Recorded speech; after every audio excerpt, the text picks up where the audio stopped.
It's the Ross Tucker Football Podcast. Oh, yeah, it is. But it's not just any Ross Tucker Football Podcast. It is a Finish Strong Friday presented by DraftKings, America's #1 rated sportsbook app. Actually, it's a teaching tutorial Thursday, but whatever. It's a long story. Anyway, all that matters is you're here, and I've got winners. Lots and lots of winners, Bri. I want winners. I want people that want to win. I want people like spread the word winner Wyatt Quinton, Instagram. How easy is that, Wyatt? Literally all you did was follow at RossTuckerPod on Instagram. You liked one of the posts from at RossTuckerPod, one of the highlight clips from a show, and boom. Now you can email me, ross@rosstucker.com, and let me know whatever you want in terms of a signed picture, a signed football card. I've still got some awesome signed press passes. It really is that easy, Wyatt. Congratulations. The sponsor confirmation email winner, Mike Wilson, Raycon earbuds. Love it, Mike Wilson. Love me some Raycon earbuds. Evidently, you guys do as well. A lot of you take advantage of the Raycon earbuds offer. That's awesome. Thank you very much, Mike. And the YouTube shout out, probably long overdue, because Kelly Garrigan has just been phenomenal on YouTube, watching the clips, commenting. So, Kelly, let me know who you want me to give the shout out to. I will gladly do that. It's a Cameo style shout. So just like when people hire me on a Cameo to do like a 40-second video, same type of thing. Just let me know. Email me, ross@rosstucker.com, who you want me to give the shout out to. I want to give a shout out to Greg Cosell for coming on to talk edge rushers on The Big Show. The Big Show. All right, Greg, I'm not even going to, usually we talk about or debate like the importance of the position.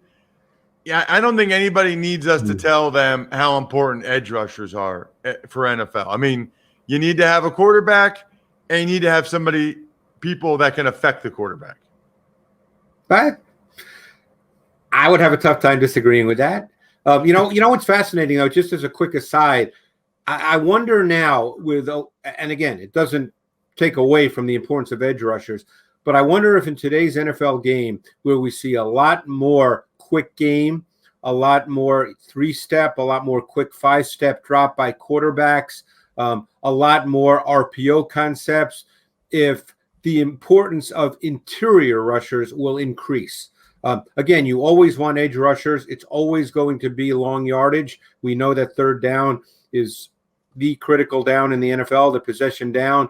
But, one of the things I think about as I watch the NFL before we get into the edge rushers this year is just how the NFL game keeps changing and evolving. And I think that's one of the ways in which it is. Totally agree. I mean, I don't know who we consider to be the best edge rusher, right? But whoever that is, I think you'd rather have Aaron Donald. It's a great question. I think, let's say it's Joey Bosa or Nick Bosa. I think you'd rather have Aaron Donald. Now, it's weird because an interior guy can be doubled by 2 offensive linemen a lot more often and a lot more easily than an edge guy. Well, it's funny you say that. And that's where you get into the increase in multiple fronts in the NFL. How many teams now line up in those tilted fronts out of their sub, Ross, where they go with 3 pass rushers to one side of the offensive center? And the Rams did that last year. And sometimes Aaron Donald would be the wide 9 defensive end, either to the tilted side or to the single defensive end side. So, this is the wonderful thing to me. One of the reasons I love football so much is the tactical chess match and the constant evolution on both sides of the ball. And it's not just, what you said is true if you just want to line up with, let's say, in your sub front with 2-3 techniques, 2 wide 9s, and you don't blitz, then obviously the center is going to go to the side of the better interior pass rusher. And if it's Aaron Donald, they double Aaron Donald. but defenses know this, and they're not just going to line up like that anymore. No, you're right. And at the end of the day, these coordinators are scheming to try to get guys like Aaron Donald soloed. They're trying to get him one-on-one. Right. And then offenses are trying to do whatever they can to not let them get the one-on-one. I mean, that's really what they're all trying to do. Obviously, defense would love to have guys come free when they blitz, but when straight rush, they're trying to manufacture. It's almost like in basketball where you're trying to get touches for a certain guy. In football, you're trying to get singled up blocking. You're trying to get one-on-ones for certain guys as much as you can. I remember years ago when I did the book with Ron Jaworski, The Games That Changed the Game, and we did a chapter on Dick LeBeau and the zone blitz. And I remember talking to Coach LeBeau, and he said, in the NFL, you don't get guys clean. That hardly happens. He says if it happens, great. But he says that you can't really – you're not scheming to get guys clean. It doesn't work like that in the NFL. He says you're scheming to get favorable one-on-one matchups to speed up the quarterback. He said that's the goal. So you're 100% right. That's a really LeBeau was the man. Yeah. I love that guy. All right, let's talk about the edge rushers coming out. It doesn't feel like, every year, Greg, you have the Chase Young, the Nick Bosa, the, top 5 guy, generational talent. Doesn't feel like we have any of those guys this year, or at least projected right now as prospects, those type of elite top 5, top 10 talents. No, well, it's funny what you just said is every year we seem to have a generational talent. But you're right. This year, this would not be viewed probably as a great prospect edge rusher class. Now, we know some of these guys will be really good. That's the way it works. But just looking at them as prospects, I think people feel that there's not that guy. I'm going to start with a guy, Ross, if I could, that maybe is I know people who follow the draft certainly know about him. I don't know if he's number 1 on people's edge rush board, and that's okay. But I think the most fascinating prospect of the edge rushers is Jaelan Phillips from Miami. And he was a transfer from UCLA, and he came out of California as a 5-star recruit and a top 5 recruit in the country, and went to UCLA, had some issues, I believe, off the field. I don't get into that. I know it impacts where guys get drafted, but I'm just watching tape. To me, this kid has everything you look for when you look for a defensive end edge rusher. He's got size. He's got length. He's athletic. He's sudden. He's explosive. He's got flexibility. He's got power. He's got balance. He competes. I think he checks all the athletic and physical boxes. And, I could see this guy as a 4.3 D end. He's got prototypical size and length. He's the kind of guy to me that a Mike Zimmer would go, that's the kind of guy I want. So it's funny that you mentioned him first, because I called his All-American game, the U.S. Army All-American Bowl, when he was a senior. And Greg, I've done 5 or 6 of those, I think. And I've seen Christian McCaffrey and Marshawn Lattimore and Sam Darnold, Trevor Lawrence, like all kinds of guys, right? I think the guy that in my mind was most clearly going to be a first-round pick was Jaelan Phillips. He was a senior in high school, Greg. He was 6'6", 245, 250 with a great burst. He had awesome usage of his hands.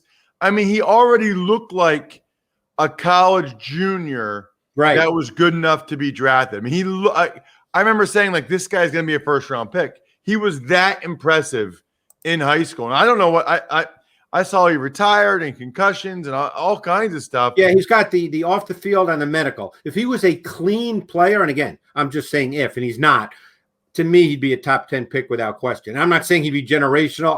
I don't use words like that because until a guy plays in the league, you don't know. But to me, he's got the best traits of any pure edge rusher in this draft. And whether he's drafted as such, there's multiple variables that come into play. But it's interesting what you said, because I could see this kid in high school just being so much better than everybody else that he's playing against. The guy that's ranked number one by most people I see is Azeez Ojulari from Georgia. Interesting body type at 6'2", 241, Greg. What did you notice from Ojulari? Yeah, he's was a fun player to watch. And I, even though I watch a lot of SEC on TV, it's probably the conference I watch the most during the NFL season. I didn't know a ton about him. He has the look in a base defense of a 3-4 outside linebacker, or a 5-2 is what a lot of teams play now with those reduced fronts, as an outside linebacker in a base, and then an edge rusher. And the thing that stands out about him is he just plays with tremendous balance. I mean, this guy is the balance and that he has, because I wouldn't call him a sudden guy. It's not one of those guys you go, wow, look at him move. But man, he has bend, he has flexibility, but the balance is really, really remarkable. And he is naturally powerful. I think he's more methodically explosive than sudden explosive. But his flexibility and balance at the top of the pass rush arc, and this as an offensive lineman, Ross, at that top of that pass rush arc, that's where the wins and losses occur. And he just has tremendous flexibility, balance, body control, and then he can close with burst. And I'll tell you what, I don't know your thoughts on this. I know you play more interior line than tackle in the NFL, but arm length is, for a guy who's only 6'2 and a quarter, that's what he came in at Georgia's Pro Day. His arm length is over 34 inches with a tremendous wingspan, and that's a factor for a pass rusher. Well, it just enables them to be able to affect the body of the offensive lineman before the offensive lineman can affect them, right? Because 34 inches, and then he one-arms you. He's going to be able to get into you before you can get into him. He's going to be able to use those hands. The other thing is, short can sometimes be a real benefit, or shorter, Yeah. And 6'2" is not short, but I think about Freeney and James Harrison. I think people would be stunned if they saw just how short James Harrison is. Oh, I know. I've seen him. And I've actually been around Dwight Freeney. I've interviewed him numerous times in my career. And, sometimes when I see these guys, I'm blown away by how short they are. Right. But that can be a weapon because there's not as much surface area to hit. They're going against a 6'7" offensive tackle. It's hard to get down there. If they're coming off screaming low off the edge, it's hard to get your hands down there. All right, let's move on. How about Kwity Paye from Michigan? Another one, 6'3". So he's not, your typical 6'5", 6'6" guy. 271 pounds, though. A little bit thicker body build, Greg. Yeah, now he's a little different guy as far as I'm concerned. I mean, he's got functional strength. He's athletic. I mean, in high school, he was part of a 4x100 relay team. So, I mean, this kid does have athleticism. There are times he flashed sudden explosive movement traits. He can redirect. He can change direction. I think he's got really heavy hands. You could certainly speak to that as an offensive lineman, what it means when a guy has heavy, strong hands, because then they can control and displace offensive linemen. I think there's still much to unlock with him athletically and physically, but he's got a good traits profile. He's not long. He's got a sturdy frame. He does not have a long, sleek frame. He's clearly more compact and dense, and he's got a very strong-looking lower body. It wouldn't surprise me if he's seen in sub-fronts as an inside pass rusher as opposed to an edge pass rusher. That's interesting. And I think some teams like that. They like a guy that can play outside in early downs and then for sub rush inside. They like that versatility. Yeah, and again, it's funny you mentioned that we came off Ojulari to talk about Paye. Paye looks compact and dense. Ojulari looks longer, even though he's shorter. It's just body types, So when you watch Ojulari on tape, he doesn't look like a short, stocky guy. He looks longer, whereas Paye has that compact, dense look to his frame.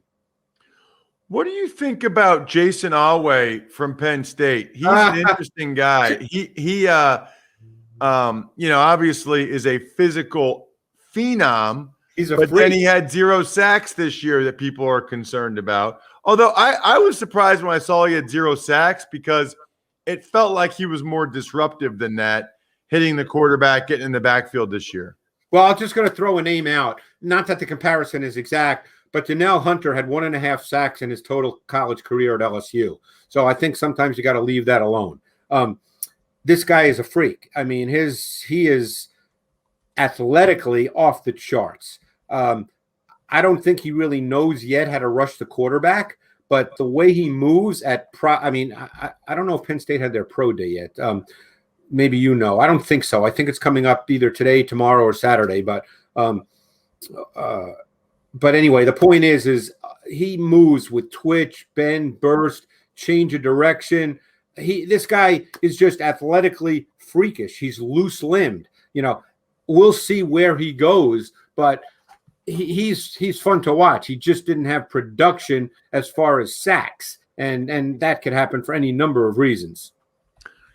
It's interesting, Greg, because the next guy, Gregory Rousseau, he took the year off. He opted out, and I think he opted out because he had such a good year in 2019, and people were talking about him as a top 5, top 10 pick. So he thought, well, I can't go any higher than that.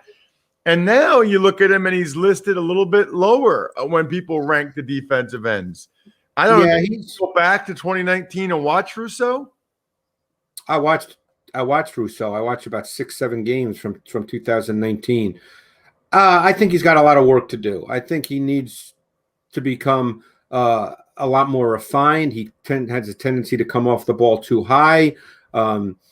He got a lot of his good work done in 2019 when he lined up inside, either as a 0 technique or a 3 technique, working against guards and centers. I don't think he's an edge rusher at this point in his career. I think that he'll check a lot of boxes physically because of his length and his size, which you can't teach, obviously. But I think you're projecting him based on what you believe he can become with coaching and development, as opposed to what the tape showed. I don't think the tape shows a great player, despite great numbers. I think he had 15-plus sacks, 19 tackles for a loss. He's a strong prospect. I just don't know if he's a true edge player. I'll give you an example. He's about the same size coming out as Marcus Davenport was coming out of college. I thought Marcus Davenport was a better prospect than Gregory Rousseau. Interesting. All right. Can I mention one other guy who no one will know about, who I was blown away by his tape, and I'm fascinated to see what he'll do in the NFL? Go for it. Jordan Smith, UAB, who was originally a recruit at the University of Florida. 6'6" and an eighth, 255, arm length over 33, tremendous wingspan. Knew nothing about this guy. A scout friend of mine told me, watch Jordan Smith. This kid is, to me, one of the most intriguing defensive prospects in the draft. Size, length, athletic ability. He can rush the quarterback. Obviously a big-time recruit initially at Florida. Probably, in a base, an outside linebacker, but maybe, the Minnesotas, the Seattles, the San Franciscos, maybe now the Jets with Robert Saleh would see him as a D-end. I'm fascinated to see what happens with this kid because I think he's got major traits. Wow. All right. Interesting. Out of these other guys, Greg, whether it's Carlos Basham, Joe Tryon, Joseph Osai, Peyton Turner, Ronnie Perkins, any of those guys jump out to you at all? Well, Joe Tryon's another guy that didn't play this year, but I loved his 2019 tape. Another guy I'm really fascinated to see because, obviously he didn't play, but I really liked him as a player. I thought that he'll be really good in your sub defenses. He's got natural quickness. He's got a very strong pass rush profile as an edge rusher, but he can also be used as a joker, meaning you can stand him up, move him around your defensive front. That adds value in the NFL with the increasing emphasis on multiple front looks. he's a kind of a multi-positional sub-front player, and that has tremendous value in the NFL. And I think he's just scratching the surface, and it's hard to know because he didn't play in 2020, but I watched, I think, 6 or 7 games in 2019, and I really liked him. Plus, he's got what I would describe as an outstanding playing personality. He made a lot of plays with competitiveness, effort, desire, pursuit, and that means a lot on the defensive side of the ball.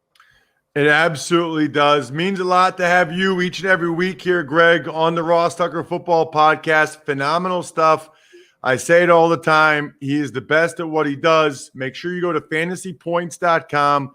Use the code 21FEAST, 21FEAST, so they know we sent you to read up on all of Greg's draft profiles. Thank you, Greg. Thanks, Ross. Appreciate it. Awesome stuff from Greg Cosell. Speaking of awesome, it's Final Four time. Get fired up. Go to DraftKings. Use the code Ross. Bet $1 on any of the Final Four teams. Get $100 if they win. Enjoy the action. Should be an absolute blast. Again, DraftKings Sportsbook app on your phone. Throw the code in, Ross. And just get the regular DraftKings DFS app on your phone while you're at it and throw the code in, Ross.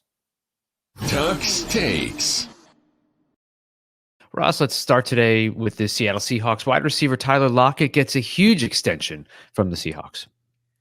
Well, he deserves it. I don't know, Bri, whether or not this lowers his salary cap number for 2021 season or not. My guess is it probably does, and that was part of the incentive that the Seahawks had to go ahead and give Tyler this extension now. But he's been phenomenal. I mean, he's been so reliable.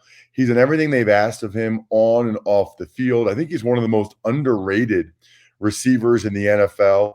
And this is already his second big contract that he's gotten early in his career. It's kind of crazy. My rookie year, Bri, with the Washington football team, Kevin Lockett, his dad was one of our receivers. And now his son is on his third NFL contract. He and Russell Wilson obviously have a great thing going on those deep balls. He's been unbelievably reliable, deserves every penny. These are he's a top 5 player on the football team. Those are the guys that get big money like this. Tuck's Takes. Let's talk about the Indianapolis Colts. They signed tackle Julian Davenport and guard Chris Reed. So this is really smart by Chris Ballard, the GM for the Colts. And this is what you should do, right? I mean, before they signed Sam Tevy, now they bring in Julian Davenport, Chris Reed. Both of these guys are still young, and they both have a bunch of experience in the NFL. They're guys that you don't want to be starting for your football team. They're not good enough. You don't want them to be starters. But injuries happen, and they're very affordable, very competent guys to come in off the bench and get the job done. The Colts offensive line has been remarkably healthy the last couple of years. There are some people that will tell you that simply cannot continue, won't continue, and that at some point they're going to have some injuries up there. Davenport and Tevy give them competition at tackle if they're not able to get a high-ranking draft pick to come in and compete at left tackle. So now they've got 2 guys with a bunch of starts at tackle, which makes sense, and Reed gives them a guy in the interior who's got a bunch of experience. So these are championship caliber moves by Chris Ballard. I talk about that a lot, but making sure you are covered in the event of an injury and that you've got a guy that's good enough to allow you to continue to win. Tuck's Takes. Kansas City Chiefs make a move by signing center Austin Blythe. This is interesting to me, and we haven't seen the financial terms. My guess is it's not real good for Austin Blythe, and that's surprising. It's a couple weeks into free agency now, because this is a guy that has been really durable for the Rams. He has started at guard. He has started at center. I mean, he started at right guard when they went to the Super Bowl against the Patriots, started at center. I think he's a good player. Obviously, he did not play well enough on tape in 2020 to get a big contract, but some of these guys are getting, 10, 12, 14, $15 million a year. And I think the Chiefs probably just got their starting center for a lot less than that. I think Austin Reiter is still out there. The Chiefs center this past year, he hasn't been signed. So some of these teams, the free agency is interesting. A lot of, some of these guys get paid a lot of money. Other guys, it's like they have to scrape by just to find a job. And I think he'll end up starting. Very curious to see what the money is there. Tuck's Takes. Final news item out of the day comes out of Los Angeles and the Chargers and, well, the Spanos family. A little bit of sibling, I don't know, how would you call it? You got 3 siblings against 1 on the state of the Chargers. Yeah, I mean, it's been a busy couple of weeks for the owners. If you think about, them obviously voting for the 17-week season, and you've had Daniel Snyder buying out the minority shareholders of the Washington football team. And I think what happened is, and maybe this has been going on for a while, but one of the Spanos children said, I want to get bought out. But I think the other 3 realized they don't need to do that. They don't need to buy out the one that wants to be bought out or is trying to force the sale. So I don't know. Look, I'm not in their financials, but seems like she wants to cash out, and there's not an effective mechanism for her to do that. So she's trying to force this sale. But it sounds like if there's 3 siblings that don't want to, I don't know how that's going to end up working out for her. I don't know why they don't want to buy her out at a fair rate, but I'm sure there's some reasoning or logic behind it that is over my head. Ever wanted to ask an NFL player a question? Well, here's your chance. It's time to Ask Ross. The email address, ross@rosstucker.com. Again, ross@rosstucker.com. You guys know the drill. You take advantage of any of the sponsors over on the sponsors page at RossTucker.com. Any of them. Send it to me, ross@rosstucker.com. Ask me any question you'd like. I'd love it. Today's question, Ross, from your friend Joe in Lancaster County, Pennsylvania. Can you rate the teams you played for? I know Buffalo is number 1. Is there any team other than the Eagles that you wanted to play for? Bri, do you know what do you know about Lancaster, Pennsylvania? First of all, have you ever been to Lancaster, Pennsylvania? I have not, but I know it's not pronounced Lancaster. It's Lancaster. How do you know that? Because I dated a girl in college from Lancaster. There was a girl at Miami from Lancaster? Yeah. Wow. What's her name? I don't remember. Let's move on. Move on. So do you know what Lancaster's known for? Amish, right? There you go, Bri. Yes. That it is known for the home of the Amish. Although, truth be told, it's a really nice area now. It's not that far from Philly. So a lot of the Amish have actually sold their farms there for a lot of money, right? The land, a lot of money. And they've moved more northwest, away from Philly, away from Lancaster, actually to where my wife's from.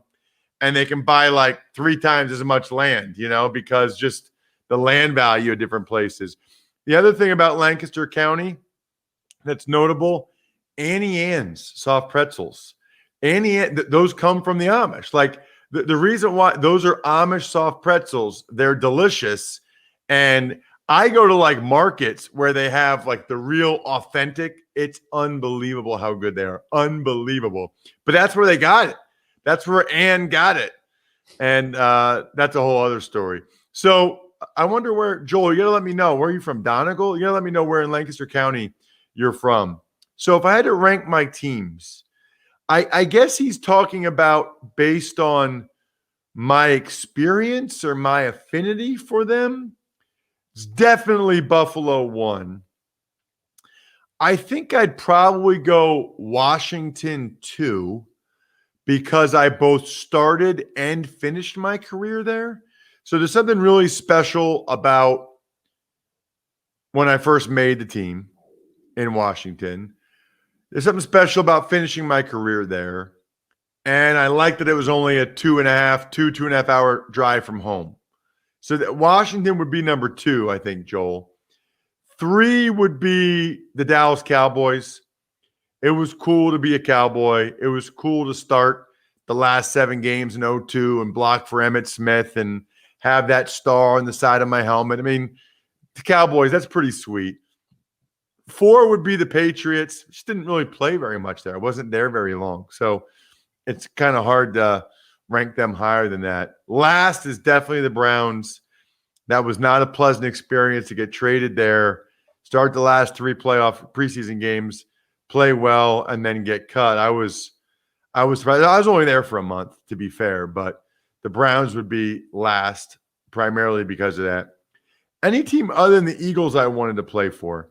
Well, I certainly grew up wanting to play for the Eagles. I always thought, any of like the classic teams I thought would be cool. I always thought it'd be cool to be a Raider. I thought I played like a Raider, like that mindset. Plus, I love their uniforms. And I think the Steelers would be pretty cool. Like knowing what I know now about Steelers fans and the NFL and living in central Pennsylvania now as opposed to eastern Pennsylvania where I grew up, and just how big of a deal Steelers players are. These guys do autograph signings around here all the time. And it's like Ryan Switzer. Like, it's not like star players, but they're a Steelers, so they're popular. So probably other than the Eagles, the Raiders and Steelers jump out to me, Joel. Although at one point I really wanted to play for the Giants because my wife was living in Hoboken. So I tried to sign on with the Giants when I got cut by somebody. So good questions, Joel. Really appreciate it.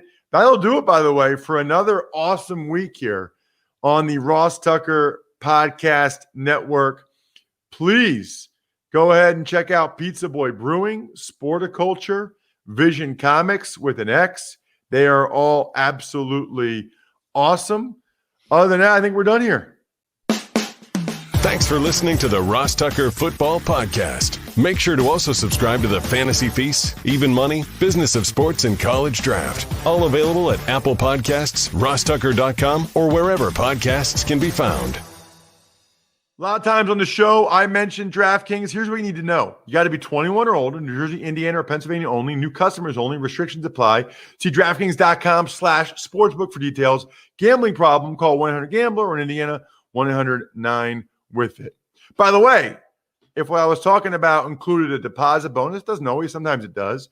Deposit bonus requires 25 times playthrough, and deposit bonuses are paid out in site